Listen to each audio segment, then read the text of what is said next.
Officially, today is the first day of autumn, or tomorrow I think. It's the equinox. I was actually taught that the first day of autumn is the first day that the leaves start falling. So it's kind of a subjective thing, it's a different thing in different parts of the world. Anyway, my name is Jared Kite, and today I want to talk to you about chicken soup. And the reason I want to talk about chicken soup is because chicken soup, I think, is one of the best ways to prepare yourself, not just for the autumn, but the winter. Now, everyone talks about the winter as being a very difficult time, a dangerous time, especially now with COVID. But more than ever, we need to prepare ourselves for the worst that's yet to come. And what we know about autumn is it is a time of preparation. What we also know is that sometimes we are ill prepared for what is about to come. So today we're going to talk about chicken soup, and in particular my grandmother's chicken soup. So Grandmother Tern, this is your classic Jewish penicillin chicken soup.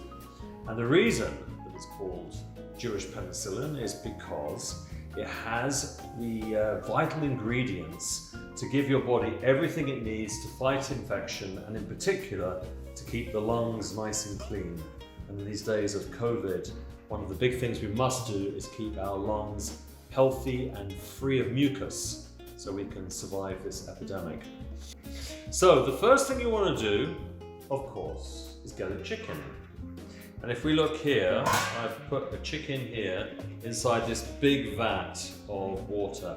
And this pot is big enough to make probably about 12 portions of chicken soup.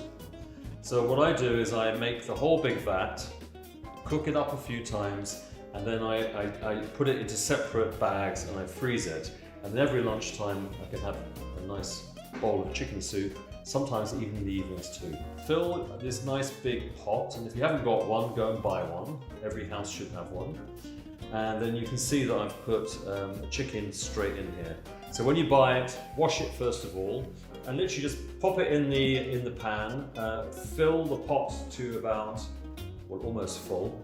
A little bit of salt, and then we just leave that to gently simmer. And that's probably going to cook for about an hour. So the reason the chicken is so important is because when you cook chicken, when you boil it in particular, it creates this amino acid called cysteine or cysteine, I'm not sure of the exact pronunciation.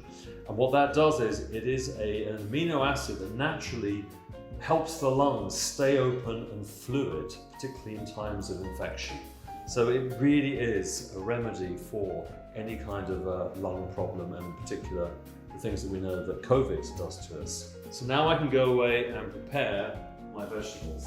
So obviously, because I'm doing this filming now, I've done this in advance. And you'll see here that we have a bowl of leeks that have been chopped. Now leeks are also amazing for amino acids, nutrients, vitamin C. I mean, just an amazing vegetable that we probably don't eat enough. So I've chopped up, this is the equivalent of about 4 big leeks. That's ready to go. And then we also have celery. Celery again, same thing. Amazing nutrients and health-giving properties. We then also have the onion here. Onion, a great source of vitamin C, protein, delicious. It really helps the body stimulate the immune system. Here we have carrots. And carrots are a great source of vitamin A and K1. Now, of course, one of the great things over here, we have garlic. And garlic is pungent by nature. I mean, you can't say enough good things about garlic. Garlic is pungent, and it's considered in the Chinese tradition to open the orifices. And what that means is, it means that your body starts to sweat when you eat it. So it means that your body releases all the waste and toxins. And autumn is typically a time where our body and nature starts getting rid of all the waste. So outside right now, the trees are starting to drop their leaves, and everything is starting to change with the season. And by eating garlic, it means that your body activates and does the same thing. It starts to release the waste, released all the waste products that we want to get rid of. The second pan, so we've got a second pan over here, is put the heat on here. And then we're going to have just a splash of olive oil. Okay, I mean I say a splash, but you know, a generous splash. Okay, and we're going to get that nice and hot. And then we're going to first of all add in the onion. Sorry. Okay, so I'm going to pop this in here now. It doesn't matter if it's not totally hot straight away, but it is important that the onions are nicely browned first. Now we chop these quite small, which is great. You don't have to do that, you can leave them a little bit bigger. Let's just check on our chicken here. So the thing with the chicken is you don't want to boil it. Say boil it to death, but obviously it's dead. But we don't want to boil it too vigorously. Just a nice gentle simmering is good enough. Okay, so we're going to wait for this to get nice and hot and start cooking. And then once this has nicely browned, then we're going to come over to the celery and the leeks. For a big vat like this, we're going to be super generous with the garlic, and I know some people are very scared of garlic, but garlic really is the most wonderful thing. Well, I think so anyway. So I am going to, this may be shocking to some of you, but I'm going to put in half of this whole bowl of garlic. We're going to cook this for a long time, and bear in mind this is for at least 12 servings. So it's not that terrible. Once this whole mixture has kind of all softened into a nice gooey, vegetable-y lump, we're going to add some seasoning. So I'm a big fan of, and I know this is product placement, but OXO cubes. OXO cubes are wonderful things. So with this amount of food, I'm going to use 2 OXO cubes. Or, I mean, you could use other kind of browning, but I do think OXO cubes are great, so we're going to have 2 of those. We're going to have 1 chicken cube stock, and we're also going to have 1 vegetable stock. It's just nice to mix it up. So basically I'm doing a chicken, a vegetable, and 2 OXO cubes. So basically, with the vegetable, the stock, the OXO cubes, the vegetable, and the chicken, just crumble that in and break it in.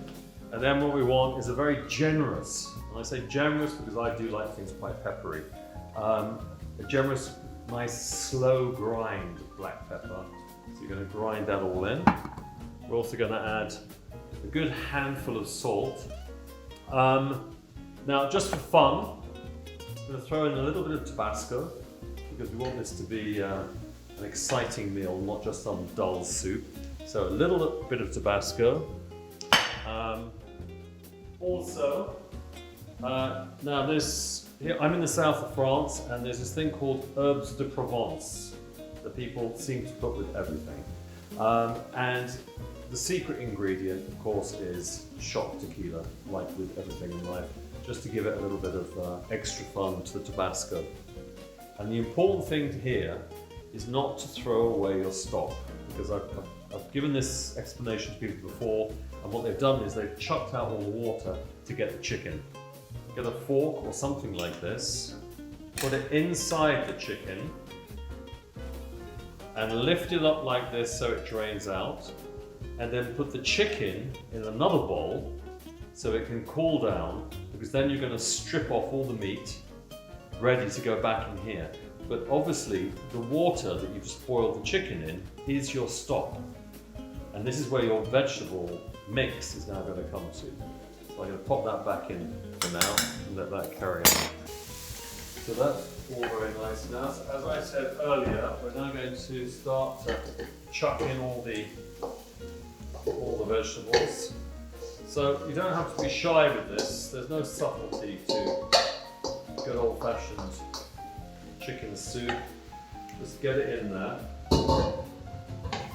and it will all start to burn down Well, not burned down, but cooked down nicely. You have to now imagine I've taken the chicken out as I just showed you. We put the chicken aside and the chicken has to cool down. Once the chicken has cooled down, you've got to make sure that you get every bit of the flesh off the bone. And the great thing about chicken soup is that when you're cooking a chicken, thank goodness, you're going to use every single bit. This is a good enough meal. This is not just like a starter. This is a substantial meal. So we're going to actually add more protein in. And so what I've got here is just a bunch of chicken breasts that I bought. Now you don't have to do this because some people just like that it's a chicken soup, has the flavour of the chicken. But if you really want the added protein, then what you can do is buy raw chicken breasts like this, slice them or cube them up very small, and you chuck those in as well and boil them. So you boil that along with your mix. And the magic final ingredient is the parsley. Parsley high in vitamin C. You throw this in at the last minute and mix it all up. So what we end up with is this wonderful mix of the chicken broth, the chicken flesh, every bit of the chicken, all of the vegetables, all of the spices and herbs, mix it all up and then let that boil away. Now, you could theoretically keep cooking this and cooking this and cooking this, but I would suggest you gently simmer it for about 2 hours. Okay, so let's talk about matzo ball mix. This is more product placement, I'm afraid. This is Rakusen's matzo ball mix I bought from Waitrose. It's great. And matzah is unleavened bread. And the reason we make this is because it's nice with a soup to have something a bit more substantial, i.e. carbohydrates. Because often people feel when they have a soup it's not quite enough, they want something more bulky. So it's a bit like the kind of the Jewish version of dumplings.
Okay, we're going to just check the chicken now to see if it's cooked enough.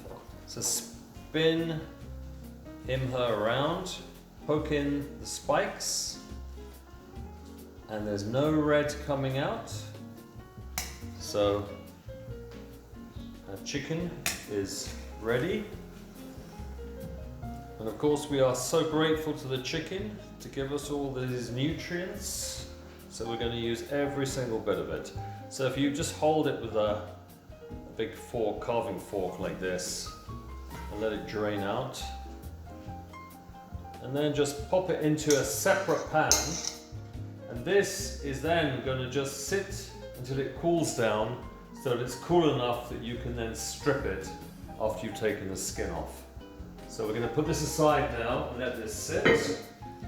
And now we have our chicken broth, which of course we're not going to throw away, we're going to keep. And now we're going to transfer all of our lovely cooked down vegetables, spices and herbs, and just pop it straight into here. So this is our soup.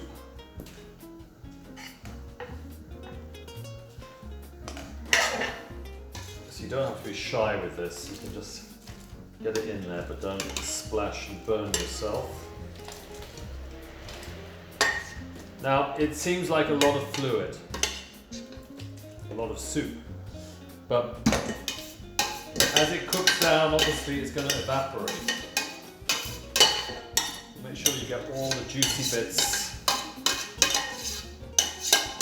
into it. Here are the matzo balls. So obviously we made the mix. They went into the refrigerator for about 30 minutes. It was a bit longer today.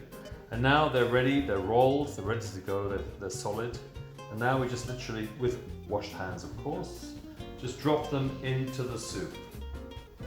And they will then bubble up just like dumplings. And these ones, because I've made the mix quite thick, will be a little bit chewy on the center and fluffy on the outside. But some people prefer them to be fluffy all the way through, and they make them a little bit less thick. And this will now cook for 30 minutes. And then once that's done, we're ready to eat. It's complete. The soup is complete. And this, for me, the first soup of the season is very exciting. It reminds me how important it is that we look after ourselves during what traditionally was a very difficult time for human beings. The autumn and the winter was a time of, are we going to survive? Have we got enough? Did we have a harvest? Have we got enough in the basement stored away? You know, this was a reality for people. And nowadays, because we can go to the supermarket, we forget about that. But the reality is that for us, on a kind of spirit level, or on a more emotional level, is that's in us because of our inheritance. Our ancestors, our parents, grandparents would have lived in this way. So the spirit of chicken soup is very important. It's a very homely, lovely, secure feeling. The taste of it reminds you of something very solid and firm. So going shopping for it, making it, the whole ritual is as important as eating it. I do this every week. I mean, when I'm here in France, I make a big pot on a Sunday night, and then I have it for the whole week. And then I know that I have everything that I need to survive. And then anything else I eat is a bonus. So if I have a nice meal with a steak or a vegetable lasagna, that's a bonus. But this is my staple diet. I know that all bases are covered if I eat this. So here it is. Grandma's chicken soup. I mean, the ultimate meal, I think. You know, it's kind of stood the test of time in many cultures, but it really does have everything. And I cannot wait to taste this. So you can see, here we have, now, don't go too mad with the matzo balls. 2 matzo balls per serving, unless you're greedy. And you'll see that it has the perfect mix of water and a bit of oil and the vegetables, but the actual soup itself is absolutely full of everything you need. I hope you'll make this, and I hope you'll absolutely love it and stay well through these difficult times.